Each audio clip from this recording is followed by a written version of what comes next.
ನಾನು ನಾನು ಇಂಜಿನಿಯರ್ ಇದ್ರೂ ಕೂಡ ನಾನು ಬಹಳ 35 ವರ್ಷದಿಂದ ಅಭ್ಯಾಸ ಮಾಡ್ತೀನಿ. ಒಂದು ಎಕನಾಮಿಕ್ಸ್ ಇದೆ, ಇನ್ನೊಂದು ಫಿಲಾಸಫಿ. ಎಕನಾಮಿಕ್ಸ್ ಅಂತಂದ್ರೆ ಆರ್ಥಿಕ ಚಟುವಟಿಕೆ, ಫಿಲಾಸಫಿ ಅಂದ್ರೆ ಅಧ್ಯಾತ್ಮ. ಇವು ತದ್ ವಿರುದ್ಧವಾಗಿರೋದು. ನಮ್ಮ ಆರ್ಥಿಕತೆ ಅಲ್ಲಿ ವ್ಯಾಪಾರ ವ್ಯವಹಾರ, ಅದರ ಗುರಿ ಏನು? ಲಾಭ. ಅದರ ಒಟ್ಟು ಪರಿಣಾಮ ಲಾಭ ಅಥವಾ ನಷ್ಟ, ಪ್ರಾಫಿಟ್ ಆರ್ ಲಾಸ್. ಆಧ್ಯಾತ್ಮಿಕ ಏನು? ಪಾಪ ಪುಣ್ಯ.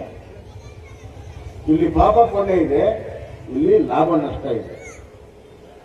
ಆದ್ರೆ ನಾನೇನ್ ಮಾಡ್ತೀನಿ ಅಂದ್ರೆ ಆಧ್ಯಾತ್ಮಿಕದಲ್ಲಿ ಲಾಭ ನಷ್ಟ ನೋಡ್ತೀನಿ, ವ್ಯವಹಾರದಲ್ಲಿ ಪಾಪ ಪುಣ್ಯ ನೋಡ್ತೀನಿ. ಇವೆರಡೂ ನಾವು ವಿಚಾರಣೆ ಮಾಡಿದಾಗ ಹಲವಾರು ವಿಚಾರಧಾರೆಗಳು ಬರ್ತಾವೆ. 30 ವರ್ಷದಿಂದ ಮಾಡ್ತಾ ಇದ್ದೀವಿ. ಅದ್ಭುತವಾಗಿರುವಂತಹ ಕಲ್ಪನೆಗಳು ಬರ್ತಾವೆ, ಅದ್ಭುತವಾಗಿ ಕೇರಿ ಬರ್ತಿದ್ದಾವೆ. ಹಲವಾರು ಪ್ರಸಂಗಗಳು ನಮಗೆ ಅದ್ಭುತವಾದಂತಹ ಜ್ಞಾನ ಕೊಡ್ತದೆ. ಅದರ ಒಟ್ಟು ಅರ್ಥ ಇಷ್ಟೇ: ವ್ಯಾಪಾರದಲ್ಲಿ ಲಾಭದ ಜೊತೆಗೂ ಪುಣ್ಯವನ್ನು ಗಳಿಸಬೇಕಾದ್ರೆ ಸನ್ಮಾರ್ಗದ ಕಾಯಕ ಇರಬೇಕು. ಅದೇ ರೀತಿ ಆಧ್ಯಾತ್ಮಿಕದಲ್ಲಿ ಪುಣ್ಯದ ಜೊತೆಗೆ ಲಾಭವನ್ನು ಗಳಿಸಬೇಕು ಅಂತಂದ್ರೆ ಅಲ್ಲಿನೂ ಕೂಡ ಸನ್ಮಾರ್ಗದ ಜೊತೆಗೆ ಸ್ವಲ್ಪ ವ್ಯಾವಹಾರಿಕ ಜ್ಞಾನವೂ ಕೂಡ ಇರಬೇಕು. ಇವೆರಡೂ ಜೀವಂತವಾಗಿರೋದು ಬಹಳ ಮುಖ್ಯ ಬದುಕಿನಲ್ಲಿ. ಇವೆರಡರಲ್ಲಿ ಒಂದು ಬಿದ್ದು ಹೋಗ್ತಂದ್ರೆ ಈ ಜಗತ್ತು ನಾಶ ಆಗುತ್ತೆ. ಆದ್ರಿಂದ ಅಂತ ಒಂದು ಜ್ಞಾನವನ್ನ ಬಸವಣ್ಣವರು ನಮ್ಗೆ ಕೊಟ್ಟಿದ್ದಾರೆ. ಅವರ ಸನ್ಮಾರ್ಗದಲ್ಲಿ ಹೋದ್ರು. ಜಗತ್ತಿನ ಮೊದಲನೆಯ ಪಾರ್ಲಿಮೆಂಟ್ ಅಷ್ಟೇ ಅಲ್ಲ, ಅಲ್ಲಿ 10 ಕಮಾಂಡ್ಮೆಂಟ್ಸ್ ಅಂತ ಬಂತು. ಕ್ರಿಶ್ಚಿಯನ್ರಲ್ಲಿ ಬೈಬಲ್ನಲ್ಲಿ 10 ಕಮಾಂಡ್ಮೆಂಟ್ಸ್ ಇರ್ತದೆ. ಅಂದ್ರೆ ಯಾವ ರೀತಿ 10 ಕಮಾಂಡ್ಗಳನ್ನ ನಾವು ಜೀವನದಲ್ಲಿ ಅಳವಡಿಸ್ಕೋಬೇಕು ಅಂತ. ಅದು ಬಂದಿದ್ದು ಸುಮಾರು 2000 ವರ್ಷದ ಹಿಂದೆ. ಆದ್ರೆ ಅದಕ್ಕಿಂತ ಮುಂಚೆನೆ ನಮಗ 7 ಸೂತ್ರಗಳನ್ನ ಕೊಟ್ಟಿದ್ದು ಬಸವಣ್ಣ. ಕೊಲಬೇಡ, ಉಸಿಯನ್ನು ನುಡಿಯಲು ಬೇಡ, ಕಣ್ಣ ಬಣ್ಣಿಸಲು ಅಳೆಯಲು ಬೇಡ. ಇದೇ ಅಂತರಂಗ ಸುದ್ದಿ, ಇದೇ ಬಹಿರಂಗ ಸುದ್ದಿ. ನಮ್ಗೆ 7 ಕಮಾಂಡ್ಮೆಂಟ್ ಅನ್ನ, 7 ಸೂತ್ರಗಳನ್ನ ಕೊಟ್ಟಿದ್ದು ಬಸವಣ್ಣ. ಸಂವಿಧಾನ ಕೊಟ್ಟಿದ್ದು ಬಸವಣ್ಣ. ಹೀಗಾಗಿ ಅಂತ ಒಂದು ನೆಲದಲ್ಲಿ ಹುಟ್ಟಿದ್ದೇವೆ, ಅಂತ ನಾಡಿನಲ್ಲಿ ಹುಟ್ಟಿದ್ದೇವೆ, ಅಂತ ಸಂಸ್ಕೃತಿಯಲ್ಲಿ ಬೆಳೆದಿದ್ದೇವೆ.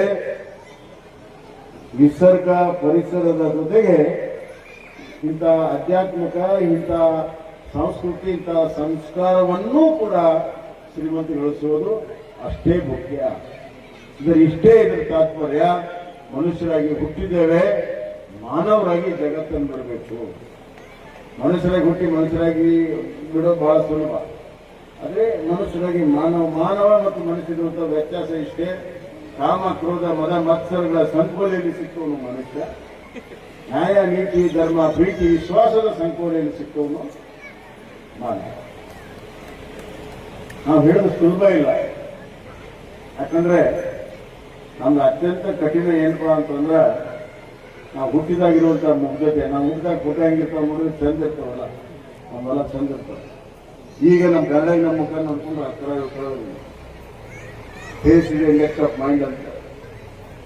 ಆ ಮುಗ್ಧತೆ ಕೊನೆಯವರೆಗೂ ಉಳಿಸ್ಕೊಂಡು ಹೋಗುವಂಥದ್ದು ಮಾತ್ರ. ಇನ್ನೊಂದು ಆತ್ಮಸಾಕ್ಷಿಯಾಗಿ ನಡ್ಕೊಳ್ಳೋದು ಅಷ್ಟೇ ಕಷ್ಟ. ಇವೆರಡರ ಸಾಧನೆಯನ್ನ ಮಾಡಬೇಕಾದ್ರೆ ನಿರಂತರವಾಗಿರುವಂತ, ಜಾಗೃತವಾಗಿರುವಂತ ಒಂದು ಪ್ರಯತ್ನಗಳು ನಡೀತಾ ಇರಬೇಕು. ಅಂತ ಜಾಗೃತ ಪ್ರಯತ್ನ ಆಗಬೇಕಾದ್ರೆ ಪರಮ ಪೂಜ್ಯರ ಆಶೀರ್ವಾದ, ಇಂಥ ಶ್ರೀಮಠದ ಇಂಥ ಧಾರ್ಮಿಕ, ಆಧ್ಯಾತ್ಮಿಕ, ನೈತಿಕ ಕಾರ್ಯಕ್ರಮಗಳು ನಿರಂತರವಾಗಿ ನಡಿಬೇಕು ಅನ್ನುವಂಥ ಮಾತನ್ನ ಈ ಸಂದರ್ಭದಲ್ಲಿ ಹೇಳಿ, ದೊಡ್ಡ ಹುಣಸಿ ಮಠ ಪರಮ ಪೂಜ್ಯರು ಪೀಠಕ್ಕೆ ಬಂದ ಮೇಲೆ ಬಹಳ ದೊಡ್ಡ ಪ್ರಮಾಣದಲ್ಲಿ ಬೆಳೆದಿದೆ. ನನಗೆ ಬಹಳ ಹೆಮ್ಮೆ ಆಗಿದೆ. ಬಹಳ ದೊಡ್ಡ ಪ್ರಮಾಣದಲ್ಲಿ ಬಂದಿದೆ.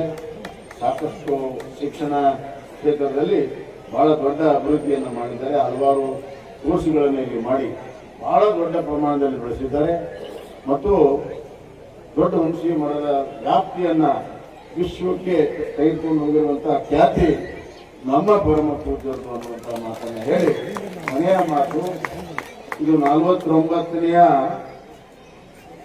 ಪರಮ ಪೂಜ್ಯರ ಸ್ಮರಣೋತ್ಸವ ಅಲ್ವಾ.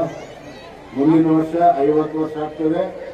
ನಾವೆಲ್ಲರೂ ಸೇರಿ 50 ವರ್ಷ ಚಿರಸ್ಮರಣೀಯಾಗಿರುವಂತ ಅದ್ಭುತವಾಗಿರುವಂತ ದೊಡ್ಡ 50 ವರ್ಷದ ಒಂದು ಶರಣ ಸಂಸ್ಕೃತಿ ಸಮಾರಂಭಗಳನ್ನ ಅದರ ದೊಡ್ಡ ರೂಪುರೇಷೆಗಳನ್ನು ಹಾಕಿ ನಾವೆಲ್ಲರೂ ಸೇರಿ ಮಾಡೋಣ.